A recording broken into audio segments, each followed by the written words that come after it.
여러분 안녕하십니까? 하루가 다르게 신기원을 펼쳐가고 있는 우리 자본시장이 마침내 6,000피 시대를 열었습니다. 5,000피에 들어선 지 불과 한 달 만입니다. 기업들의 실적과 정부의 증시 부양책을 앞세워 코리아 디스카운트라는 꼬리표를 벗어던진 우리 증시가 어디까지 오를지 기대감이 커지고 있습니다. 현장에 나가 있는 취재기자 연결합니다. 신성우 기자. 네, 저는 지금 한국거래소에 나와 있습니다. 네, 뒤편에 종가지수가 보이는데요. 자세한 마감 상황 전해주시죠. 네, 코스피는 어제보다 1.9% 오른 6,083선에서 거래를 마쳤습니다. 코스피는 6,022선에서 출발하며 개장과 동시에 6,000피를 달성했는데요. 5,000을 넘어선 지 단 18거래일 만에 6,000피라는 새 이정표를 세운 겁니다. 코스피는 이후 상승폭을 키우며 장중 6,100선마저 넘어서기도 했는데요. 다만 장 막판 상승분을 일부 반납하며 6,080선에서 안착했습니다. 6,000피 달성을 이끈 것은 기관인데요. 외국인이 1조 3천억 원 가까이 순매도했지만 기관과 개인이 사들이며 지수를 이끌었습니다. 코스피가 6,000선을 돌파하며 시가총액도 사상 처음으로 5,000조 원을 넘어섰는데요. 4,000조 원을 넘긴 지 한 달 만에 이뤄낸 성과입니다. 정부는 6,000피를 넘어서 코리아 프리미엄 시대를 열겠다는 계획이죠. 네, 그렇습니다. 금융당국은 BDC, 리아계좌 등 새로운 금융상품의 출시를 지원해 자본시장 부양에 박차를 가할 계획인데요. 또 한국거래소는 글로벌 투자 접근성을 강화하기 위해 12시간 거래체계 구축과 결제주기 단축 등을 추진할 예정입니다. 이재명 대통령은 이 같은 증시 현황에 대해 부동산에 묶인 돈이 자본시장으로 흘러가는 것은 자연스러우면서 고무적인 현상이라고 밝혔습니다. 정책적 모멘텀과 기업의 실적 기대감이 더해지며 일각에서는 8,000피 전망도 나오고 있는데요. 다만 우려도 적진 않습니다. 6,000선에 오르는 동안 지나치게 가파른 상승세를 보인 만큼 조정 가능성이 크다는 건데요. 이에 시장의 변동성을 나타내는 공포지수는 연일 상승 중이고 하락장을 기다리며 공매도를 준비하는 대차거래 잔고는 150조 원을 넘겼습니다. 지금까지 한국거래소에서 SBS 비즈 신성우입니다. 이처럼 코스피가 곧장 6,100선을 터치하면서 다음 고지인 7,000피를 정조준하고 있습니다. 코스피 상승을 견인하고 있는 반도체 실적 발표를 앞두고 있는 데다 자사주 소각 등 주가 부양 정책도 더해지면서 7,000피 기대감을 키우고 있습니다. 이어서 윤지혜 기자입니다. 코스피 신기록 달성 속에 반도체 투톱인 삼성전자와 SK하이닉스도 최고 기록을 또 경신했습니다. 최근 글로벌 변동성 확대 속에서도 코스피가 질주한 배경엔 이들 반도체 실적 개선세와 긍정적인 업황 전망이 버팀목 역할을 했기 때문입니다. 시장의 눈은 우리 시간으로 내일 오전 발표되는 미국 엔비디아 실적에 쏠려 있습니다. 엔비디아가 삼성전자와 SK하이닉스의 최대 고객사인 만큼 이번 성적표가 반도체주의 추가 상승 동력이 될지 주목됩니다. 여기에 당정이 3차 상법 개정안에 드라이브를 걸며 불어닥친 주주환원 열풍은 코스피를 더 밀어올리고 있습니다. 자사주 소각 의무화 시행을 앞두고 SK하이닉스, KB금융, 셀트리온 등이 조단위 자사주 소각을 발표한 데 이어 금융권과 증권사 등 다수 기업들도 줄줄이 소각 행렬에 동참하고 있습니다. 3월 달에 주주총회를 앞두고 배당 확대 의지가 기업 측에서 있고 배당 분리과세가 올해부터 시행이 되기 때문에 그런 부분들이 올해 특히 많이 반영되면서 주주환원 정책이 다른 어느 때보다도 많이 커질 수 있다. 그렇게 보시면 될 것 같습니다. 정부는 증시 상승의 발목을 잡는 불공정 거래 등 퇴출을 위해 신고 포상금 제도도 전면 개편했습니다. 주가 조작이나 회계 부정을 신고하면 상한 없이 포상금을 받을 수 있게 되고 환수된 부당이득의 최대 30%를 포상금 산정 기준으로 삼기로 했습니다. SBS 비즈 인재입니다. 24시간에 걸친 필리버스터 끝에 자사주 의무 소각을 골자로 하는 3차 상법 개정안이 국회 본회의를 통과했습니다. 더불어민주당은 상법 개정의 후속 입법으로 이른바 주가 누르기 방지법을 추진할 계획인데요. 취재 기자 연결합니다. 정보윤 기자. 네, 정보윤입니다. 네, 3차 상법 개정안이 결국 국회 문턱을 넘었습니다. 네, 3차 상법 개정안이 오후 4시 30분을 조금 넘겨 국회 본회의를 통과했습니다. 전날 본회의에 상정된 후 24시간 동안 이어진 필리버스터 끝에 재석 176명 중 찬성 175명, 기권 1명 등 범여권 주도로 문턱을 넘었는데요. 3차 상법 개정안은 기업이 자사주를 취득할 경우 1년 내 소각하도록 의무화하는 내용을 담고 있습니다. 기업들은 경영권 방어수단의 약화를 우려하면서도 선제적인 자사주 소각에 돌입했는데요. 올해 들어 자사주 소각 결정을 공시한 코스피, 코스닥 기업은 88개로 지난해보다 2배 증가했고 소각 규모는 20조 원으로 지난해 전체 소각 금액인 23조 5천억 원에 육박했습니다. 이런 가운데 이재명 대통령이 다음 과제로 주가 누르기 방지법을 짚었다고요? 네, 이재명 대통령은 SNS를 통해 해는 짧은데 갈 길이 멀다며 주가 누르기 방지법 등 해야 할 일이 산더미라고 밝혔습니다. 이 대통령이 언급한 주가 누르기 방지법은 이소영 민주당 의원이 지난해 5월 발의해 계류 중인 상속세 및 증여세법 일부 개정 법률안인데요. 주가 순자산 비율, 즉 PBR이 0.8 미만인 상장사 주주가 주식을 상속, 증여할 때 상속 지분을 주가가 아니라 비상장 회사 평가 방식으로 과세하는 내용이 핵심입니다. 즉 대주주가 경영권 승계 과정에서 기업을 상속할 때 세금 부담을 줄이고자 주가를 억지로 누르는 행위를 막겠다는 취지입니다. SBS 비즈 정부인입니다. 성과급을 일정 조건을 붙여 회사 주식으로 공짜로 지급하는 양도 제한 조건부 주식 RSU 제도란 게 있습니다. 직원들 입장에선 좋은 제도지만 총수일가에게 지급되면 지배력 강화 수단으로 쓰인다는 비판도 일었는데요. 국회가 RSU 관련 역대급 규제책을 내놓자 상장사들을 대표하는 단체가 반대하고 나섰습니다. 박규준 기자입니다. 2년 전 하나그룹은 김승은 회장 세 아들 모두와 RSU 부여 계약을 맺었습니다. 장남 김동관 부회장은 하나주식 23만여 주 등을, 차남 김동원 사장은 하나생명주식 89만여 주, 막내 김동선 부사장은 하나주식 4만여 주를 받기로 했습니다. 성과에 중대한 손실을 끼치지 않는 한 5년에서 10년 뒤면 보통 주로 지급되는 조건입니다. 두산그룹 역시 박정원 회장과 동생 박지원 부회장과 RSU 계약을 맺었습니다. 2년 이상 재직하면 3년 뒤 주식 지급이라 조건도 쉽습니다. 성과를 내면 주식을 공짜로 주는 RSU는 원래 인재를 묶어두는 황금 수갑으로 도입됐습니다. 하지만 총수일가가 자기 돈 안 들이고 지배력을 키우는 편법 수단으로 변질됐다는 지적이 나오자 국회가 역대급 규제책을 꺼내들었습니다. 이인영 의원이 대표 발의한 상법 개정안은 대주주와 특수관계인의 RSU 부여를 전면 금지하고 임직원 지급 시 반드시 주주총회를 거쳐야 되며 계약서도 주주에게 공개하는 내용이 담겼습니다. 지배주주 입장에서는 공짜로 주식 취득하는 건데 계속 지배력 강화하고 지배력 방어의 수단으로 악용될 여지가 매우 큰 겁니다.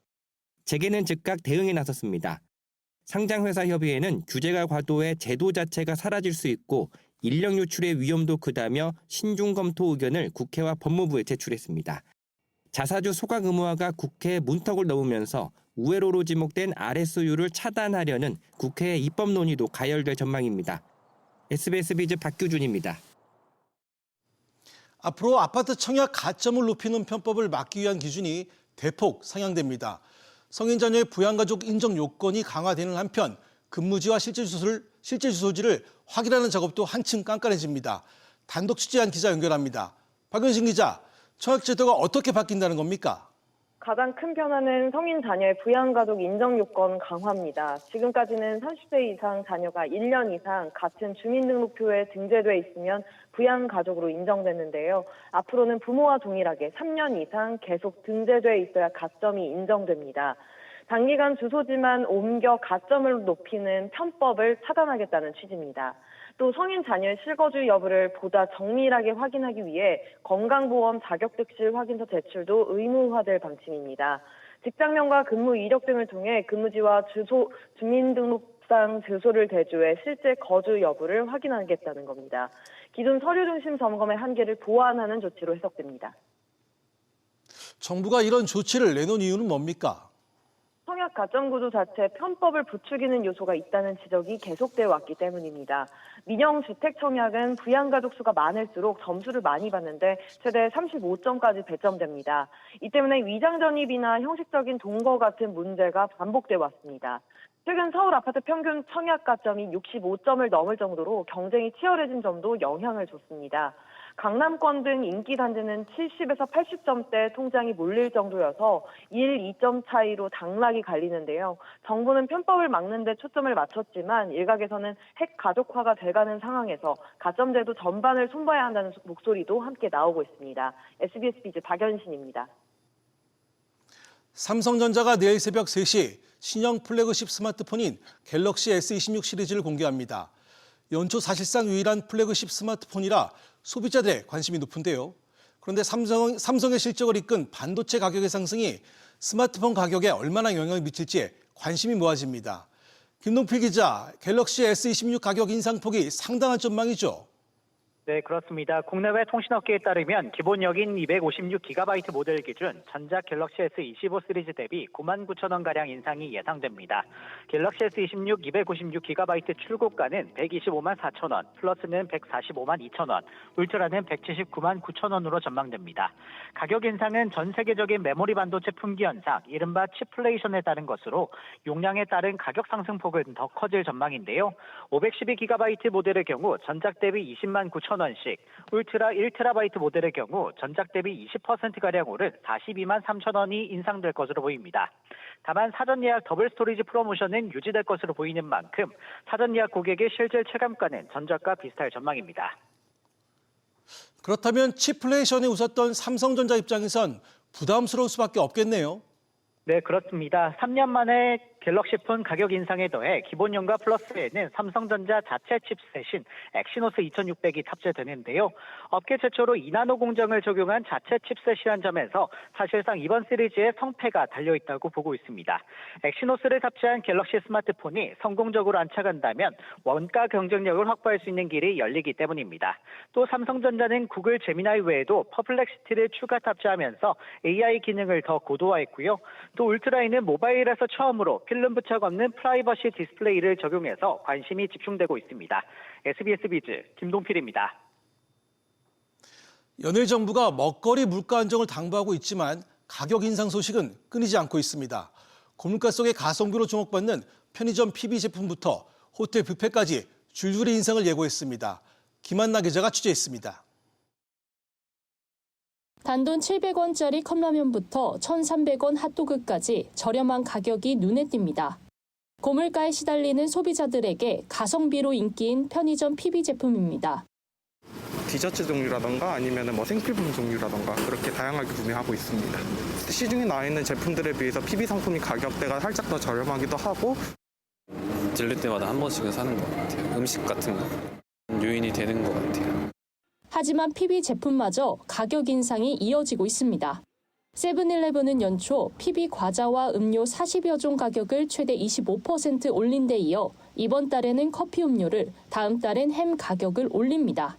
조선 팰리스는 다음 달부터 주말 뷔페 가격을 20만 5천 원으로 올리면서 기념일에 한 번씩 찾는 호텔 뷔페도 이제는 엄두가 안 납니다. 환율 문제로 인해서 수입하는 부분은 당연히 이제 올라가니까 임대료라든가 인건비라든가 이 비용 상승률이 다각도로 지금 나타나고 있는데 억지로 누른다고 이제 계속 눌러지기는 좀 어렵고. 정부의 물가 압박이 거세지면서 설탕과 밀가루 업계는 가격을 내렸지만 가공식품과 외식업계는 환율과 원자재 부담 등을 이유로 인하는커녕 인상을 이어가고 있습니다. SBS 비즈 김한나입니다.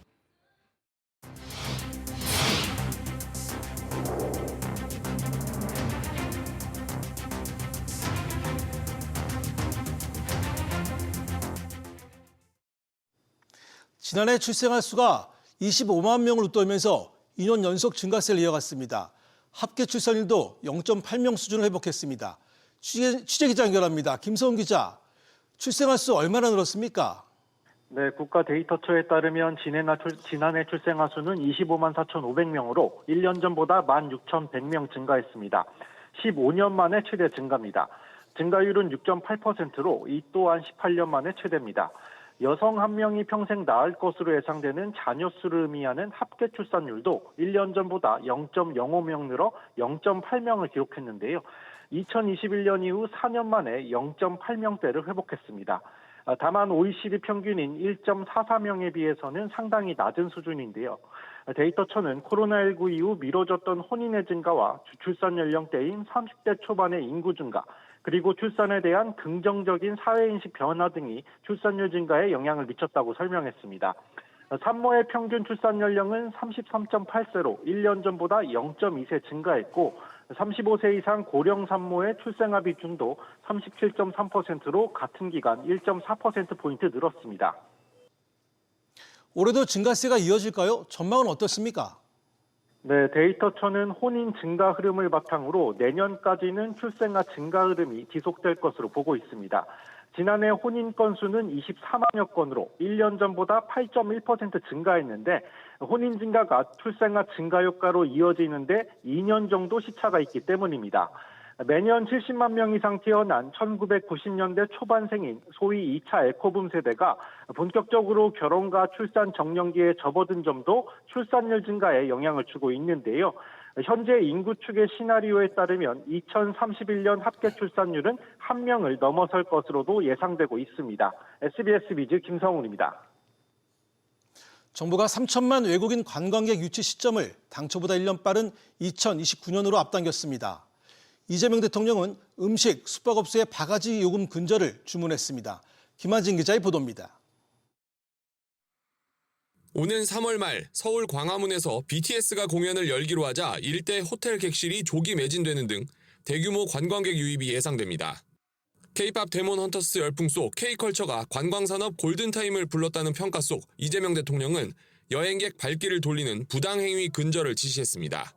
이 열기가 모니터 속의 환호에 머무르지 않으려면 전 세계인들이 직접 대한민국 땅을 밟고 대한민국을 체험할 수 있어야 합니다. 바가지 요금, 불친절, 또 과도한 호객 행위는 결국 지역 경제에 큰 피해를 주는 악질적인 횡포여서 정부는 바가지 안심가격 제도를 도입합니다.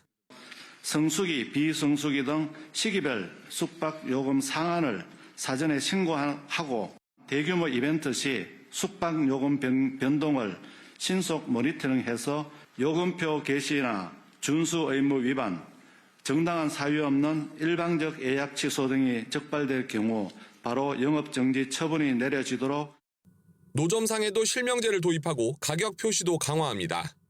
외국인 관광객의 입국 문턱도 낮춥니다. EU 등 주요 국가 국민이 자동 출입국 심사대를 이용할 수 있도록 추가하겠습니다. 과거에 우리나라를 한 번이라도 방문했던 아시아 12개국 국가 국민에게 5년 동안 유효한 복수 비자를 발급하겠습니다. 관광객 지방 접근성도 높입니다. 지방공항에서만 취항할 수 있는 지방공항 전용 운수권을 적극 확대하고 항공사가 선호하는 이착륙 시간대를 우선 배분하는 한편 인천공항으로 입국하더라도 빠르고 또 편리하게 지방으로 이동할 수 있도록 2분기에는 인천 제주 간 국내선 노선을 신설하고 3분기에는 인천 김해 국내선을 증편하겠습니다. 이부진 한국방문회의 위원장은 관광객 불편 해소를 언급했습니다.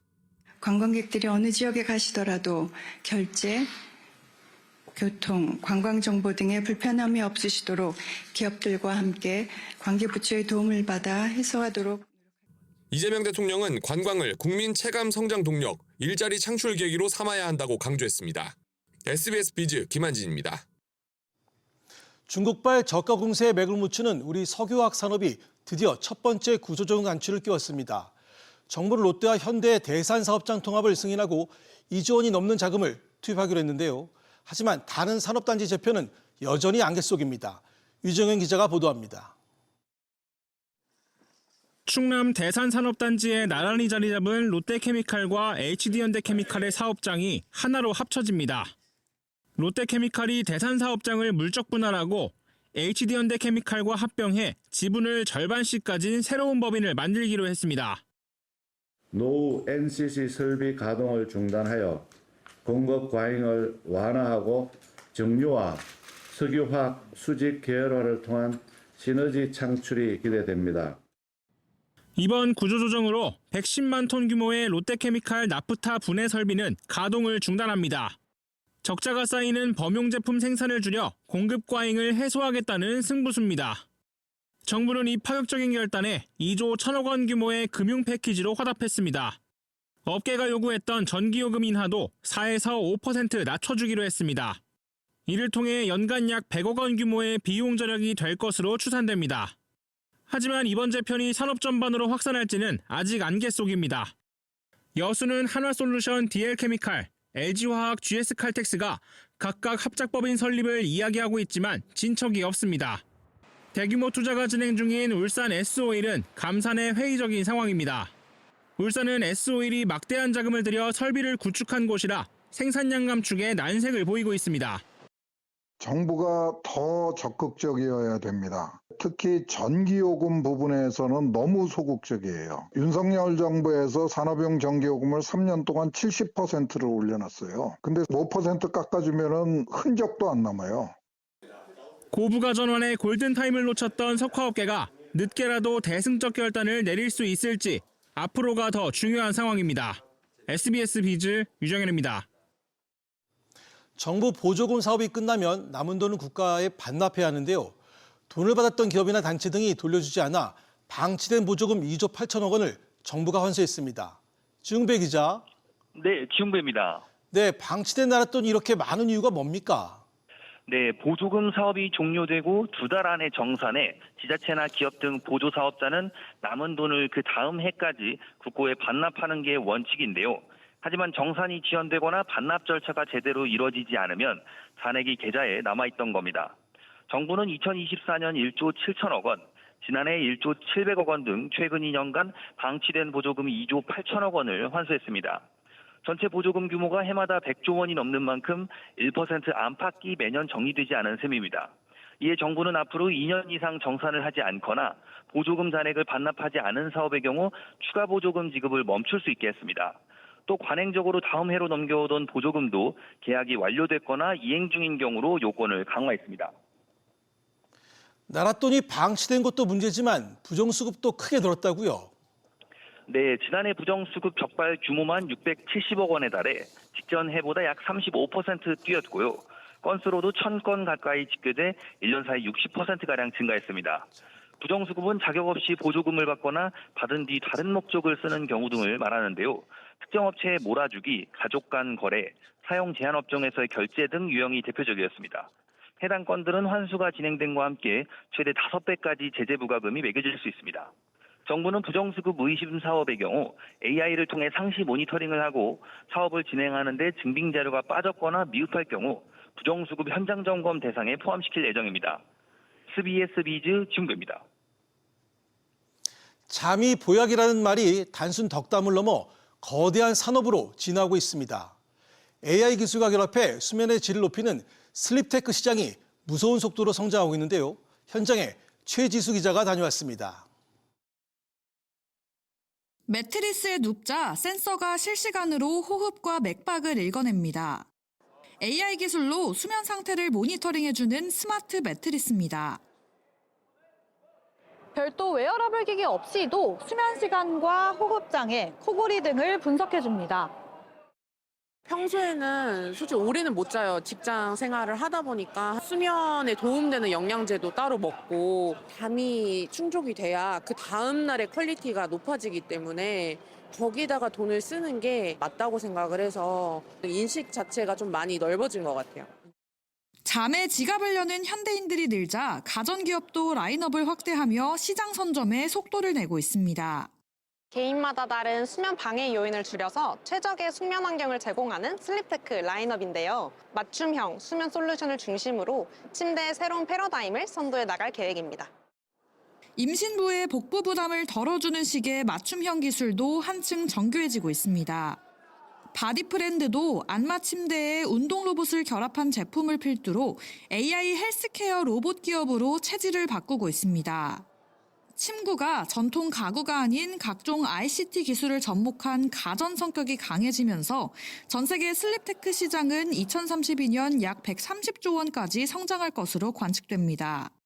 슬립테크가 헬스케어의 중심축으로 떠오른 가운데 꿀잠 시장을 선점하기 위한 우리 가전 기업들의 기술 경쟁에도 불이 붙고 있습니다. SBS 비즈 최지수입니다. 박상진 산업은행 회장이 국민성장펀드 2호, 3호 사업 심의가 조만간 진행될 예정이라며 7대 프로젝트가 올 상반기 안에 모두 승인될 것으로 전망했습니다. 2026년 국민성장펀드 승인 목표인 30조 원을 조기에 달성하고 나아가서 그 이상의 성과를 거둘 수 있도록 속도감 있게 업무를 추진할 예정입니다. 박 회장은 지역균형 발전을 위해 성장펀드 투자 대상 검토 시엔 지역 프로젝트를 우선적으로 검토하고 승인하겠다고 밝혔습니다.